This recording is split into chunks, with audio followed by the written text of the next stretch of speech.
ईमान वाले जितने भी हैं, अल्लाह रब्बुल इज़्ज़त ने अपने वालिदैन के लिए अपने वालिदैन के लिए इतना बड़ा मकाम रखा है कि हर बंदा मोमिन के लिए ये फ़र्ज़ करार दिया गया है कि तमाम इबादतें करने से पहले अपने वालिदैन की खिदमत किया करो।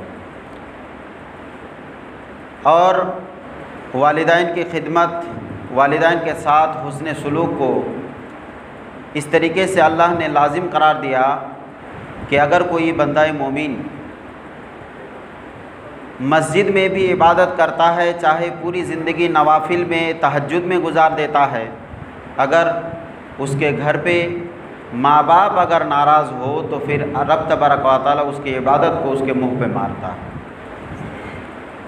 उसकी इबादत बारगाह इलाही में कबूल ही नहीं है जिसने माँ बाप को नाराज़ करके अल्लाह को राज़ी करने की कोशिश की। आज बहुत सारे लोग एक सवाल, चूँकि आज सोशल मीडिया का दौर है और बड़ी तेज़ी के साथ कोई भी ख़बर फैलती है। अभी आपने सुना होगा कुछ दिन पहले एक केरला से पैदल हज करने के लिए निकला और उसकी शोहरत देख करके न जाने कितने लोग अभी ऐसे ही मतलब नेटवर्क पे आ रहे हैं सोशल मीडिया पे कि हाँ फ़लाँ साहब भी बिहार से निकले, फ़लाँ साहब भी फ़लाँ जगह से निकले, फ़लाँ जगह से निकले हज करने के लिए। तो इस तरीके से सवाल भी आता है कि क्या पैदल हज करने जो लोग गए उनका हज किस तरीके से है और जाना कैसा है। ये सारे सिलसिले में जो है ये सारे सवालात आते रहते हैं, पूछते रहते हैं लोग। अगर आपकी जहन में ये बातें हैं तो आप एक बात पर मेरी गौर करेंगे कि रब तबारक व तआला ने वालिदैन की खुशी को अपनी रज़ा के लिए इतनी ज़्यादा लाजिम और ज़रूरी करार दिया कि तमाम इबादतें जो भी बंदा मोमिन करता है, अगर वो माँ बाप की मर्ज़ी के ख़िलाफ़ हो या फिर माँ बाप उससे राज़ी ना हो तो इबादतें कभी कबूल नहीं हो सकती।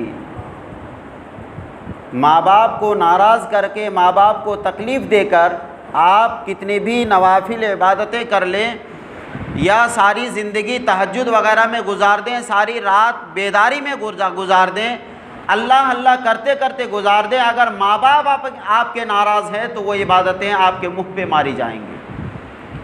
इन तमाम लोगों से आप एक ही सवाल करो कि जो तुम हज करने के लिए पैदल निकले हो, पैदल जो सफ़र हज में निकले हो, तो क्या तुम्हारे बाप माँ राज़ी है या नाराज़ है? ये जुमले पे आप गौर करके देखें तो आपको आज शायद ही कोई माँ बाप ऐसे मिलेंगे जो अपने बेटे को कहेंगे कि भाई तुम्हारे पास सारी हैसियतें होने के बावजूद तुम महीनों के सफ़र पे 8,000 9,000 किलोमीटर तुम पैदल चलना शुरू कर दो। मुझे नहीं लगता कि आजकल कोई माँ बाप ऐसे मिलेंगे जो अपने बेटे को इस तरीके से इजाज़त देंगे। अगर इस तरीके से इजाज़त नहीं देता, अगर कोई वालिदैन ने अपने बेटे को, ये चूँकि नफली इबादत है जो आप पैदल जा रहे हैं, हज आप पर अगर फ़र्ज़ हुआ है, अगर माल और जिस्म आपके पास मौजूद है, अगर अल्लाह की तरफ से आप पर हज फ़र्ज़ हुआ है, तो आज के दौर में जो चीज़ें सहूलियतों के लिए या सफ़र के लिए आप पर ज़रूरी है या जो सफ़र के लिए आपके लिए मुहैया है, उन तमाम चीज़ों के ज़रिए से हज करना आप पर फ़र्ज़ है, ना कि पैदल हज करना और बस के ज़रिए से, साइकिल के ज़रिए से। अगर इसके ज़रिए से मुशक्क़तें उठाकर आप चाहते हैं कि दयार मुस्तफ़ा में पहुँचे तो बहुत अच्छी बात है, क्योंकि बड़े बड़े ऐसे बुज़ुर्ग हैं जो तमाम चीज़ें इनके पास मौजूद होने के बावजूद ये पैदल हज किया करते थे। बल्कि सैयदना इमाम हसन मुज्तबा रज़ियल्लाहु ताला अन्हु अपनी ज़िंदगी में कई मरतबा हज किए, जबकि उनके पास ऊँटें भी मौजूद होती थी, उनके पास घोड़े भी मौजूद होते थे, सफ़र के और दीगर ज़राए भी मौजूद होते थे, लेकिन उसके बावजूद इमाम हज़रत हसन मुज्तबा रज़ियल्लाहु ताला अन्हु पैदल हज किया करते थे। हज़रत इब्राहीम अदहम रज़ियल्लाहु ताला अन्हु पैदल हज किया करते थे। कई मरतबा इन्होंने हज किया। लेकिन वो माँ बाप और उनके वालिदैन वहाँ तक पहुँचे हुए थे जो जानते थे कि अगर हज के सफ़र पे भी निकले और अगर इस बेटे की मौत भी हो जाए तो अल्लाह ताला इसको शहादत का दर्जा अता फरमाएगा। वो चीज़ और वो जज्बा उस माँ बाप में भी मौजूद था। लेकिन आजकल के माँ बाप शायद ही आपको ऐसा मिले जो बाप बेटे तो शायद अपने जज्बात में आकर के और शोहरत पाने के लिए, सोशल मीडिया पे नाम कमाने के लिए ये तो निकल जाते हैं हज करने के लिए, लेकिन इनको पता नहीं कि माँ बाप के इजाज़त के बगैर जो हम पैदल हज करने निकले हैं, साइकिल के ज़रिए से हज करने निकले हैं, ये हज हमारे क़यामत के दिन हमारे मुंह पे मारा जाएगा। और ये तमाम मुशक्क़तें जो हम उठा रहे हैं बल्कि इसकी रुसवाई दुनिया में भी कभी दिखाई दी जाएगी, या फिर इन मुशक्क़तों के डबल मुशक्क़तें हश्र के दिन में आपको नज़र आने लगेगा। मोहतरम, कहने का मतलब जो नवाफिल इबादतें होती है, जो फ़र्ज़ वाजिबात के अलावा इबादतें होती है, अगर मर्ज़ी वालिदैन के ख़िलाफ़ हो तो फिर वो इबादतें आपके किसी काम के लायक नहीं। मैं इस सवाल के जवाब में सिर्फ़ इतना ही कहा कि भाई अगर कोई जाता है तो जाने में तो कोई हर्ज नहीं, अगर वो रज़ाए इलाही के लिए, अल्लाह उसके रसूल की रज़ा के लिए वो जाता है तो बड़ी अच्छी बात है। लेकिन ज़रा ये भी देखो कि उसके माँ बाप इजाज़त देते हैं कि नहीं पैदल हज करने के लिए। मेरे मोहतरम, कहने का मतलब आज वालिदैन को जो कुरान मुक़द्दस में अल्लाह ने वालिदैन की रज़ा मांगी है, वालिदैन को खुश करने के लिए और खुश अखलाक़ी से पेश आने के लिए कहा है, ये कितना ज़रूरी है और कितना इम्पोर्टेंट है और कितनी बड़ी बात है। आप अगर तारीख़ उठा करके देखेंगे तो रब तबारक व तआला वालिदैन के रज़ा से ही राज़ी होता है। बल्कि एक रिवायत में भी है कि अगर आप ये जानना चाहते हो कि अल्लाह ताला मुझसे राज़ी है कि नहीं, अगर ये आप मालूम करना चाहते हो तो सुबह के वक्त उठो और अपने बाप का चेहरा देखो। अपने बाप का चेहरा देखने के बाद ये पता करो कि बाप राज़ी है कि नहीं। अगर तुम्हें बाप के चेहरे से पता चल गया कि बाप राज़ी है, बाप मुझसे खुश है, तो समझ जाओ अल्लाह ताला भी तुमसे खुश है। और अगर बाप नाराज़ है तो फिर अल्लाह भी तुमसे नाराज़ है। इसलिए कि अल्लाह की रज़ा कहीं ना कहीं ये वालिदैन की रज़ा में अल्लाह ताला ने अपनी रज़ा को रखा है, अपनी खुशी को रखा है। रब तबारक व तआला ने वालिदैन की रज़ा को अपने रज़ा को वालिदैन के रज़ा में रखा है। मेरे मोहतरम, आप जानते हैं एक वालिदैन के सिलसिले में कभी भी किसी भी मुकर्रिर की तकरीर हो और हज़रत उवैस करनी रज़ी अल्लाह तआला अन्हु का नाम ना आए तो मुझे नहीं लगता कि उनकी तकरीर मुकम्मल होती होगी, क्योंकि ये ज़ात और ये हस्ती ऐसी थी कि रसूल पाक सल्लल्लाहु अलैहि वसल्लम के ज़माने में ये ज़ात रहती हुई भी और रसूल पाक के इतने बड़े आशिक और दीवाना रहते हुए भी हुजूर पाक की ज़ियारत से ये मुशर्रफ ना हो पाए। लेकिन अल्लाह ताला ने इनकी मकबूलियत और इनके दर्जात को सिर्फ़ अपने वालिदा की खिदमत के लिए इतना बुलंद अता फ़रमाया कि इनके वालिदा ने दुआ दी थी, ऐ अल्लाह, जिस मदीने वाले का ज़िक्र पूरी दुनिया मिलकर करता है, जिस मदीने वाले का ज़िक्र क़यामत तक लोग करते रहेंगे, ऐ अल्लाह, उस मदीने वाले के ज़ुबान पर मेरे बच्चे का ज़िक्र अता फ़रमा दे। तो मेरे नबी ने ऐसा ज़िक्र फ़रमाया कि वक्तन फ़वक्तन करन की तरफ अपने सीना खोलकर इरशाद फरमाते थे कि मुझे इस तरफ से ठंडी हवाएं आ रही है, इस तरफ से ठंडी हवाएं आ रही है जो मुझे राहत पहुंचा रही है। और हज़रत अवैस करनी रज़ी अल्लाह तआला अन्हु एक पहली ज़ात और पहला शख्स जिसके बारे में मेरे आका ने इरशाद फरमाया था अपने प्यारों से, हज़रत उमर फ़ारूक, हज़रत मौला अली रज़ी अल्लाह तआला अन्हु से, कि अगर कभी तुमसे ये अवैस करनी मिले तो उनसे कहना कि मेरी गुनहगार उम्मतों के लिए दुआ कर दे, दुआए मग़फ़िरत कर दे। मेरे आका ने उनसे दुआ करने की आपने दरख्वास्त फरमाई थी। ये हज़रत अवैस करनी है जो अपने वालिदान की खिदमत के लिए मेरे आका की ज़ियारत ना कर पाए थे। हज़रत अवैस करनी के बड़े मशहूर वाक़यात आपने कई मरतबा ना जाने सुने भी होंगे। मैं मुख्तसर अंदाज में मैं ये कहते हुए गुज़र रहा हूँ कि जो भी इबादतें हमारी हो रही हैं, हमको सबसे पहले ये देखना है कि घर पे जिस बूढ़ा और बूढ़ी को हम छोड़ के आए हैं, उनके दिल में मेरे लिए क्या है, उनको हम राज़ी कर पाए हैं कि नहीं। मेरे दोस्तों, आज माँ बाप जिनके ज़िंदा हैं, बड़े मुक़द्दर वाले हैं, खुशनसीब हैं वो। और हदीस पाक आप समाअत कर लो, अगर कोई माँ बाप को अपनी ज़िंदगी में पाया और उसने माँ बाप के ज़रिए से अपनी मग़फ़िरत नहीं कराई या फिर दुआ नहीं ली, तो सबसे बड़ा बदनसीब वही शख्स होता है। अल्लाह ताला अपनी रहमतों से उसको बहुत दूर रखता है। हज़रत उवैस करनी रज़ियल्लाहु तआला अन्हु अपनी माँ की खिदमत इतना ज़्यादा करते थे, नाबीना माँ थी और आप हर चीज़, हर ज़रूरतों में आप जो है अपनी वालिदा के साथ ही रहते थे। एक मरतबा रात का वक्त था, हज़रत उवैस करनी रज़ियल्लाहु तआला अन्हु वालिदा के पैर दबा रहे थे। इतने में आँखों से अश्कों की जारी हो जाती है, अश्क जारी हो जाते हैं और फिर जैसे ही वो आंसुओं का कतरा अपने माँ के कदमों पे गिरता है तो माँ उस आंसुओं के कतरों की गर्मी से बेटे के दिल की हालत का पता लगा लेता है। मेरे मोहतरम, दुनिया में एक औरत ऐसी है जो बेटे की आंखों में आंसू देखकर उसके हालातों का पता लगा लेता है, उसके चेहरे देख करके उसकी ख़बरों का और उसकी कंडीशन, सिचुएशन का, सारी चीज़ों का पता चल जाता है कि मेरा बेटा खुशी में है या गम में है या किस दुख में है। यही एक माँ है जिसने अपने बेटे को चेहरे के देख करके अपनी सारी चीज़ें या अपने बेटों के हालत का पता लगा लेता है। मेरे मोहतरम, वो माँ जैसे ही उसके कदमों पे वो आंसुओं के कतरे गिरे, वो समझ गई कि बेटा परेशान है। पूछा, बेटा क्या हुआ?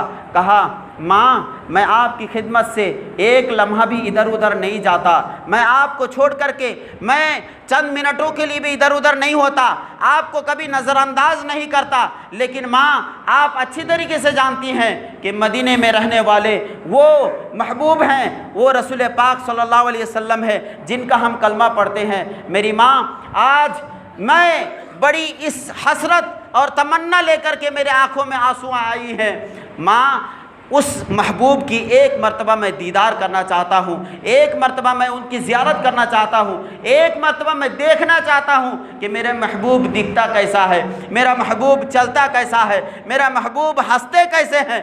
ये तमाम चीज़ें मेरे दिल में देखने की ख्वाहिश है। मुझे एक मरतबा इजाज़त दीजिए माँ कि मैं एक मरतबा जा कर के अपने रसूल पाक की बारगाह में, अपने महबूब की बारगाह में हाज़िरी दे करके उनकी ज़ियारत से मुशर्रफ़ हो जाऊँ। माँ कहती है, बेटा अगर इतनी हसरत है, इतनी तमन्ना है तो जाओ, तुम तो अच्छी तरीके से जानते हो कि तुम्हारे अलावा मेरा और कोई नहीं है। तुम ही खाना खिलाओगे तो मैं खाऊंगा, तुम ही मेरी हाजत पूरी कराओगे तो मैं हाजत कर पाऊंगी। उसके बाद अगर मैं इजाज़त दे सकती हूँ तो दिन भर के लिए इजाज़त दे सकती हूँ, लेकिन सूरज डूबने से पहले पहले बेटा वापस आ जाना। हज़रत उवैस करनी इजाज़त लेकर के सुबह सारे खाने वगैरह बना करके, पानी वगैरह माँ के लिए तैयार कर देते हैं। उसके बाद कहते हैं कि माँ मैंने आपके लिए फ़ला जगह खाना भी रख दिया, पानी भी रख दिया, माँ इंशाअल्लाह आपके कहने के मुताबिक सूरज डूबने से पहले पहले मैं आपके पास वापस हो जाऊंगा।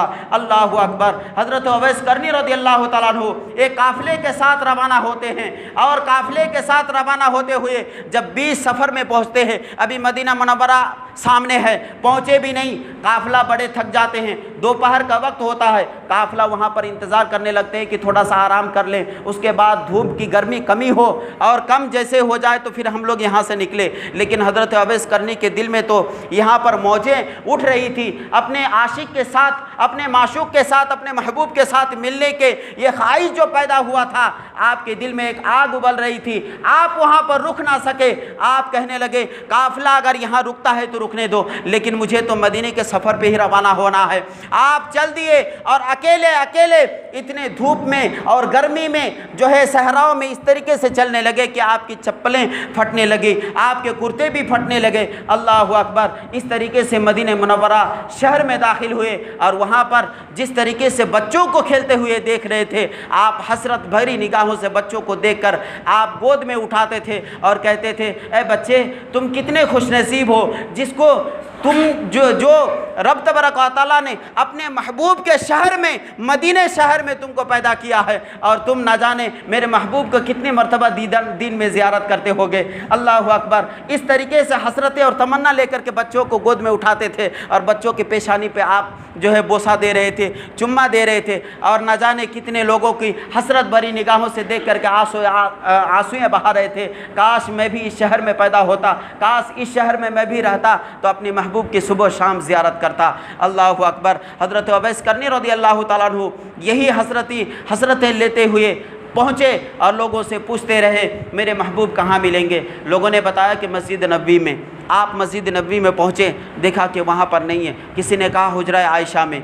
आप हुजरा आयशा में आवाज़ दी। उसके बाद जैसे ही दस्तक दी, अंदर से हज़रत उम्मुल मोमिनीन आयशा सिद्दीक़ा रज़ी अल्लाह तआला अन्हा ने आवाज़ दी, कौन है। बताने वाले ने बताया कि मैं आशिक़ रसूल हूँ, मैं वो दीवाना हूँ कि फ़ला जगह से आया हूँ, सरकार से मिलने आया हूँ। हज़रत उम्मुल मोमिनीन आयशा सिद्दीक़ा फरमाने लगी, अभी अभी मेरे सरकार यहाँ से तशरीफ़ ले गए, घर से तशरीफ़ ले गए हैं, आप ज़रा इंतज़ार कर लें, इंशाअल्लाह आपकी मुलाकात हो जाएगी।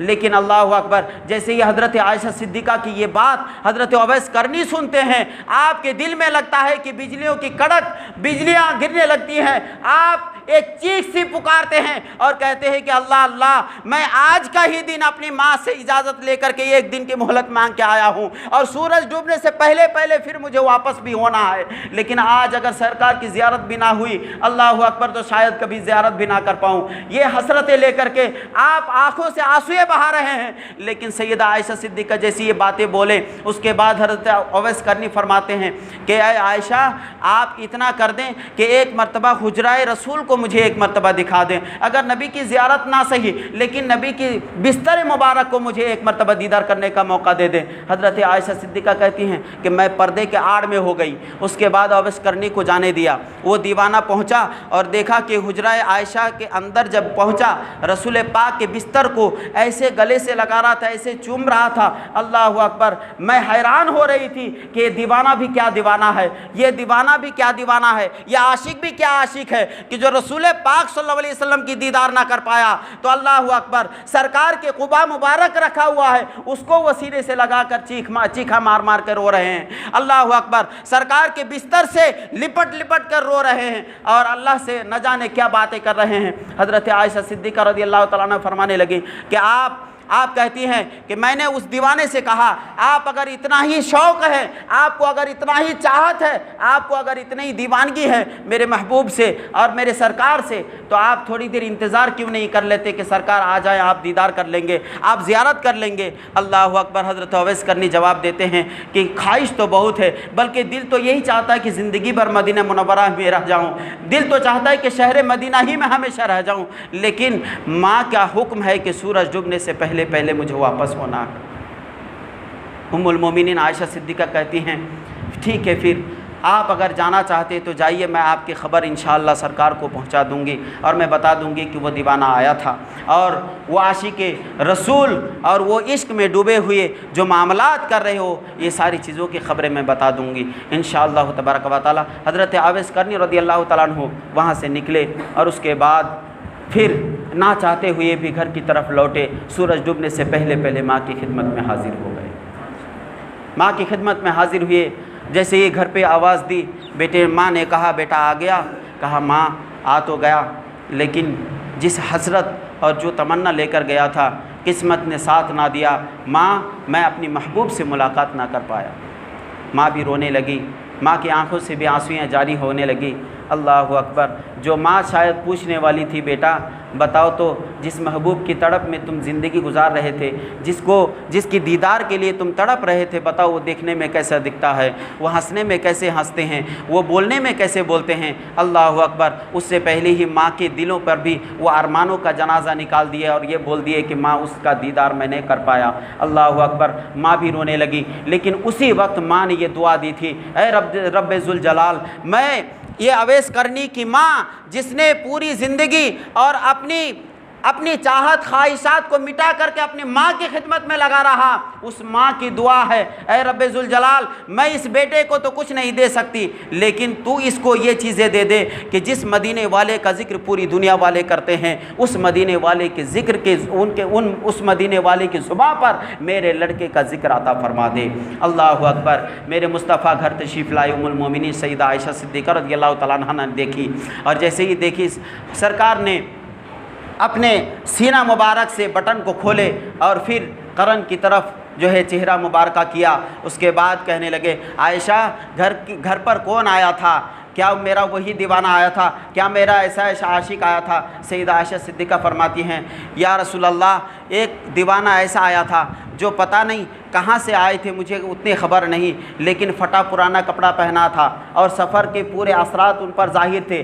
कपड़े उन पर जो है कितने फटे हुए उनके जिस्म में लगे हुए थे और पैरों में कोई चप्पल भी नहीं थी। या रसूलुल्लाह सल्लल्लाहु अलैहि वसल्लम, उनके सरों पे बाल भी बिखरे हुए थे, उनको देखने में अजीब व गरीब मजजूब जैसा लग रहा था या रसूलुल्लाह सल्लल्लाहु अलैहि वसल्लम, और आकर के ऐसी ऐसी हरकतें कर रहा था। मेरे सरकार ने फरमाया कि यही मेरा वो आशिक है जो अपनी माँ की खिदमत के लिए मेरा दीदार ना कर पाया। लेकिन अल्लाह तबारक व तआला ने इतनी अज़मत और इतने दर्जात और इतनी फजीलत इनको अता फरमाई है कि अल्लाह तबारक व तआला की बारगाह में ये बंदा जो भी दुआ के लिए हाथ उठाता है, इसका हाथ दुआ के बाद उतरता पहले कम बाद में है, रब तबारक व तआला की बारगाह में कबूल पहले होता है।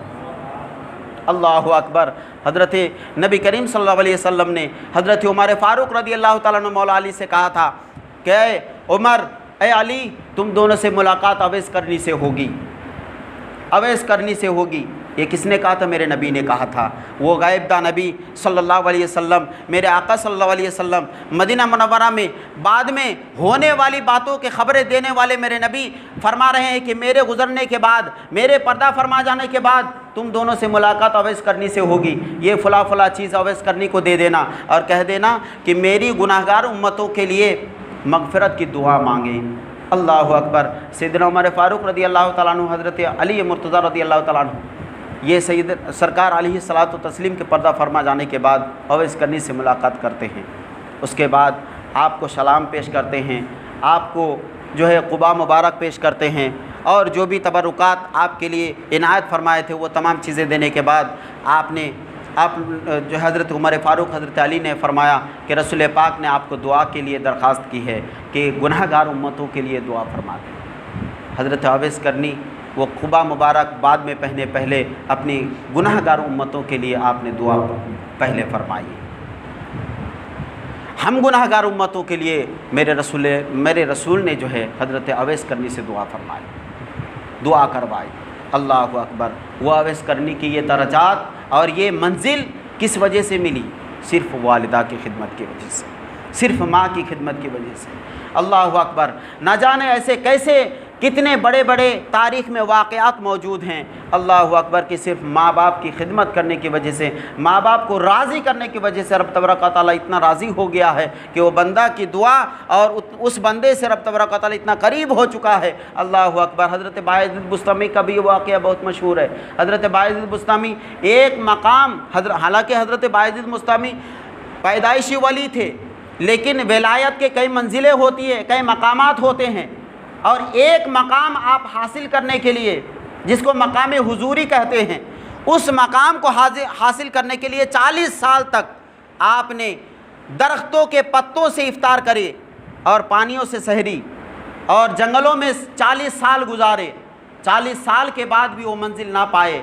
फिर आखिरकार माँ के पास जब पहुँचे, माँ ने कहा, बेटा 40 साल तुम जंगल से गुजार के आए, तुम्हें क्या मिला? कहा माँ मैं 40 साल तो इस मकाम तक पहुँचने के लिए अल्लाह की इबादतें करता रहा। मैं जंगलों एक के बाद दूसरी जंगल, दूसरी के बाद तीसरी जंगलें भी बदलता रहा, मैं खंदकें भी बदलता रहा, गुफाएँ भी बदलता रहा, इबादत गाहें भी बदलता रहा, लेकिन ऐ माँ सच तो यह है कि मुझे अभी तक वो मकाम हासिल नहीं हुआ है। ये मकाम हुजूरी क्या होता है मालूम है आपको? ये मकाम उस मकाम को कहते हैं कि अगर इस मकाम तक कोई वली पहुंच जाए तो अल्लाह उसके रसूल से डायरेक्ट हम कलाम हो सकते हैं, ये मकाम उसको हासिल हो जाता है। तो ये मकाम हुजूरी हज़रत बायज़िद बुस्तामी रज़ियल्लाहु तआला अन्हु हासिल करने के लिए 40 साल तक जंगल में निकले थे इबादत करने के लिए, और जंगलें बदल बदल कर इबादत कर रहे थे, लेकिन अल्लाहु अकबर 40 साल तक में भी ये जो है मकाम उनको हासिल ना हुआ। फिर उसके बाद माँ के पास जब पहुँचे, माँ ने फिर रब की बारगाह में हाथ उठाई और कहा, ऐ अल्लाह, जो मेरा बेटा 40 साल एक मकाम हासिल करने के लिए इबादत में गुजारा, तुझे राज़ी करने के लिए गुजारा, उसकी माँ तेरी बारगाह में दुआ करती है, हाथ उठाई है। इस माँ की दुआओं का असर रख लेना और मेरे बेटे के उस मकाम को हासिल करने में इसे कामयाबी दे देना। अल्लाहु अकबर। माँ का दुआ जैसे ही करना था हज़रत बायज़िद बुस्तामी को वो मकाम हासिल हो जाता है और मकाम हुजूरी उनको नसीब हो जाती है। ये माँ का दुआ का असर है, माँ की दुआओं का असर है। अल्लाहु अकबर। मेरे दोस्तों, आज हम सिर्फ चंद खूबसूरतियों के पीछे और एक हम किसी रिश्ते के ख़िलाफ़ नहीं बोलते हैं। आपकी बीवी है, आपके ज़ौजा हैं, आपके अहलिया हैं, ये भी हक़दार हैं, लेकिन अल्लाहु अकबर माँ बाप को छोड़कर नहीं। मेरे दोस्तों, अगर कोई हसीन व जमील आपको मिल भी गई है, अगर वो कहती है कि माँ बाप को छोड़ो, अलग घर बना लो, तो आप उसकी खूबसूरती और उसकी जो है चंद चीज़ों के पीछे जा कर के माँ बाप को छोड़ देते हो। आप ये क्यों नहीं कहते कि माँ बाप आज कमज़ोर है, आज उनको मेरी ज़रूरत है। जब मैं कमज़ोर था बचपन में, मुझे उनकी ज़रूरत थी तो वो मुझे नहीं छोड़े थे, आज मैं उनको कैसे छोड़ सकता हूँ। ये बातें आपकी ज़ुबान पे आना चाहिए, आपको जवाब देना चाहिए। अल्लाहु अकबर। माँ बाप तो वो हैं कि बचपन में अल्लाहु अकबर आप कितनी परेशानियाँ उठाएं, आप इतनी सारी तारीख़ें पढ़ते हैं, बुज़ुर्गान दीन की तारीख़ें पढ़ते हैं, आप वाक़या सुनते हैं, लेकिन मेरे मोहतरम, आपको मैं एक चीज़ का अगर अपील करूं, दरख्वास्त करूं, तो कभी अपने वालिदैन की भी ज़िंदगी को पढ़ लेना, अपने वालिदैन की भी हिस्टोरी सुन लेना। ये तो किसी किताब में नहीं मिलेगी, लेकिन आस पड़ोस के लोगों से पूछ लेना कि मेरे माँ बाप ने बचपन से किस तरीके से मुझे पाला है और क्या क्या मुशक्क़तें उठाई है। कभी इनकी तारीख़ भी पढ़ लेना। उसके बाद दिल से पूछना कि इस माँ बाप को जो आज सैकड़ों रुपये जगह जगह खर्चे करते हो नाम के लिए, जगह जगह सैकड़ों रुपये और हज़ारों रुपये लगाते हो, कभी 100 रुपये 50 रुपये अपने माँ बाप की दवाइयों के लिए नहीं निकलता उनसे, और वो तारीख़ पूछ करके और तारीख़ पता करके फिर दिल से पूछना कि ये जो मामलात हम कर रहे हैं, ये इबादतें हम कर रहे हैं, कि ये चीज़ें अल्लाह की बारगाह में कबूल हो सकती है? क्या रब तबारक व तआला हमसे राज़ी हो सकता है? जिस वालिदैन की खिदमत के लिए हमारे जेब से 50 रुपये नहीं निकले और हम कहते हैं माँ बाप को उल्टा कि हम आपका ख़र्चा नहीं उठा सकते क्योंकि हमारे बाल बच्चे ज़्यादा हो चुके हैं, हमें बाल बच्चों का खर्चा उठाना है, माँ बाप का खर्चा नहीं उठा सकते। अल्लाहु अकबर। वो माँ बाप की तारीख़ पढ़ करके फिर अपने दिल से पूछना कि ये बातें तुम्हारे लिए कहना जायज़ है कि नहीं। मेरे दोस्तों, माँ बाप अगर राज़ी हो जाए, दुनिया में भी आपको इज़्ज़त मिलेगी, आखिरत में भी आपको इज़्ज़त मिलेगी। अल्लाहु अकबर।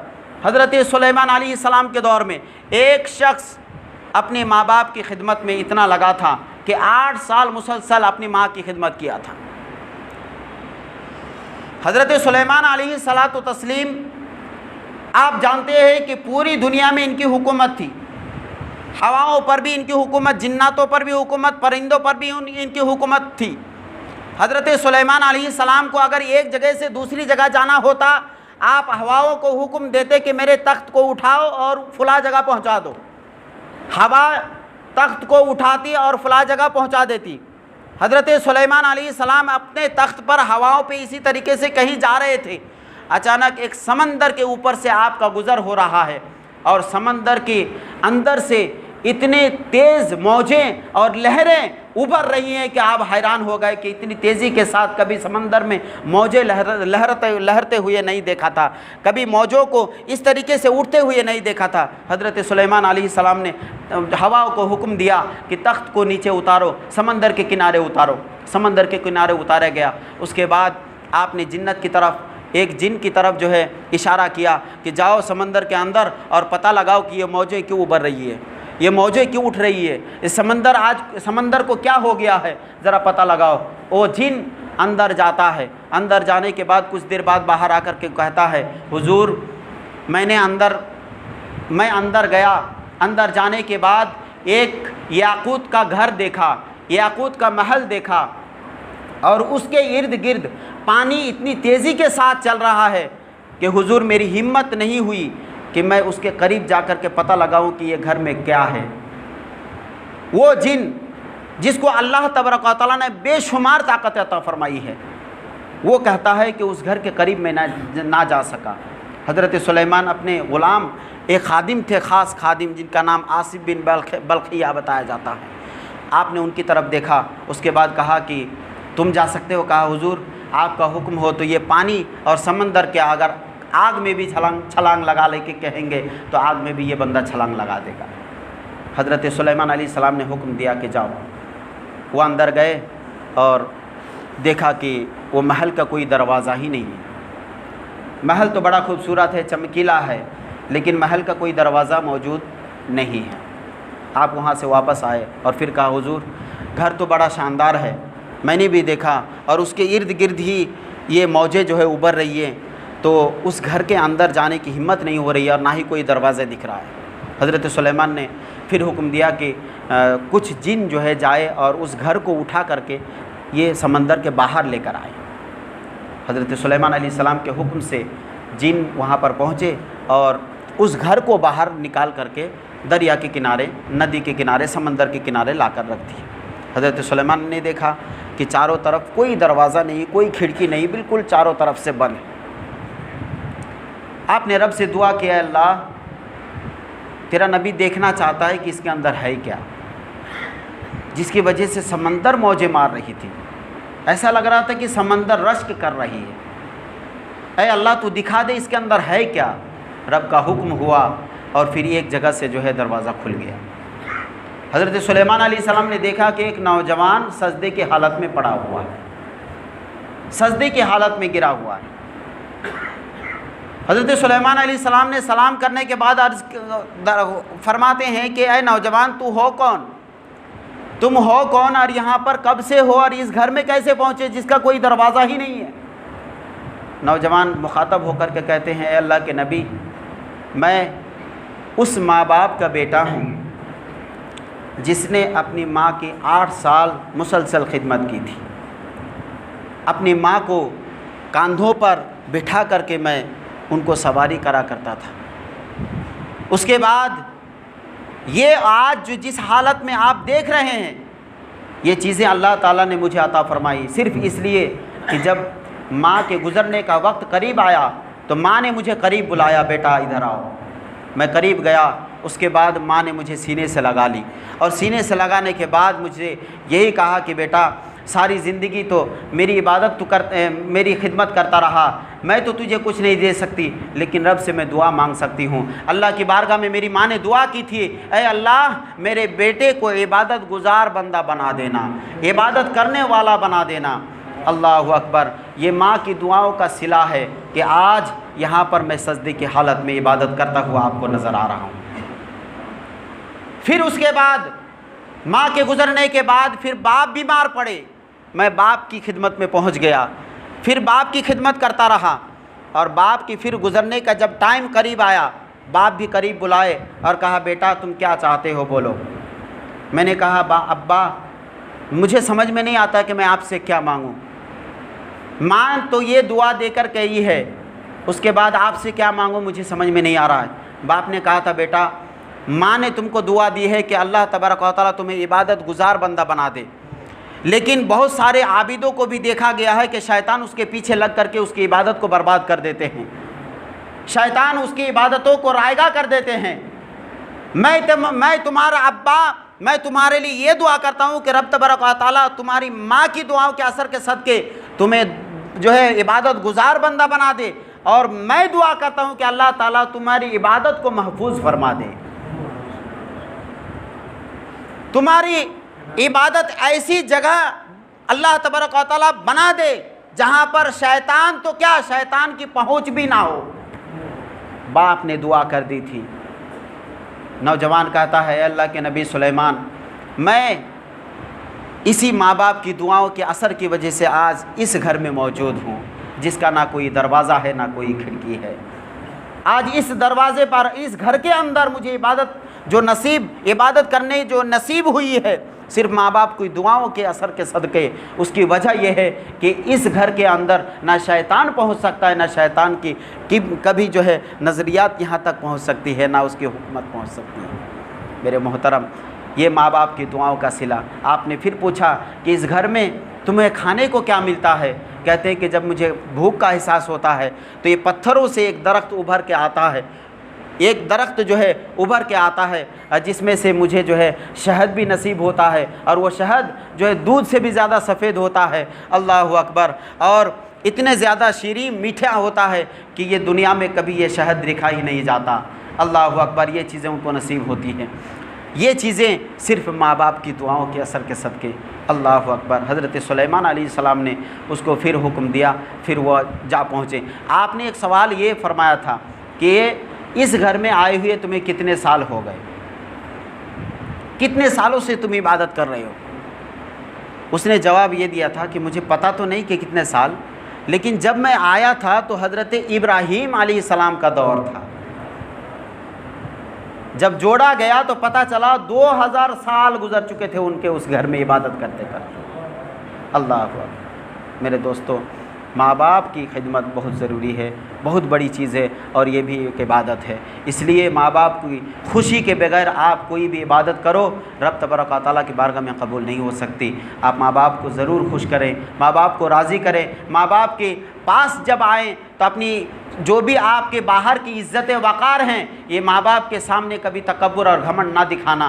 मैंने इससे पहले भी एक तकरीर में आपको बताया था कि परिंदे से पूछा गया था कि परिंदे, तू जब उड़ता है आसमानों में तो किस तरीके से उड़ता है, और फ़ौरन ज़मीन पे आना चाहता है तो फिर फ़ौरन पहुँच जाता है? तो परिंदे ने कहा था कि जब मैं आसमानों में उड़ता हूँ तो पर को फैला के उड़ता हूँ, और जब ज़मीन पे आने की कोशिश करता हूँ या ज़मीन पे आना चाहता हूँ तो परों को जो है समेट लेता हूँ, और परों को समेट लेने के बाद फ़ौरन ज़मीन पर पहुँच जाता हूँ। मेरे दोस्तों, मिसाल लड़कों की बिल्कुल ऐसे ही है। आप बाहर इंजीनियर हो, डॉक्टर हो, प्रोफेसर हो, या बड़े बड़े जो है पोस्ट पे हो, या बड़े बड़े गद्दी नशीं हो, लेकिन माँ के सामने सिर्फ एक बेटा हो। जब माँ के सामने आओ तो इसी तरीके से परों को समेटते हुए एक बेटे की तरह आओ, और माँ की दुआएं लेकर के बाहर फिर निकलो। बाहर जो डॉक्टर या जो चीज़ें या जिस पोस्ट पे या ओहदे पे हो, उस चीज़ का घमंड या उस चीज़ का तकब्बुर कभी माँ बाप के सामने ना दिखाओ कि मैं ये हूँ, मैं वो हूँ। अल्लाह अकबर। माँ को तकलीफ़ होती है, माँ तो आपको सिर्फ एक बेटे की नज़र से ही देखती है।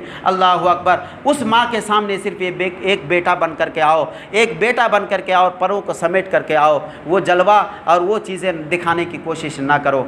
अल्लाह तबारक व तआला हम सबको अपने अपने वालिदैन की खिदमत करने की तौफ़ीक़ अता फ़रमाए, और अपने अपने वालिदैन को सेहत याबी, तंदुरुस्ती अता फ़रमाए, लंबी उम्र अता फ़रमाए।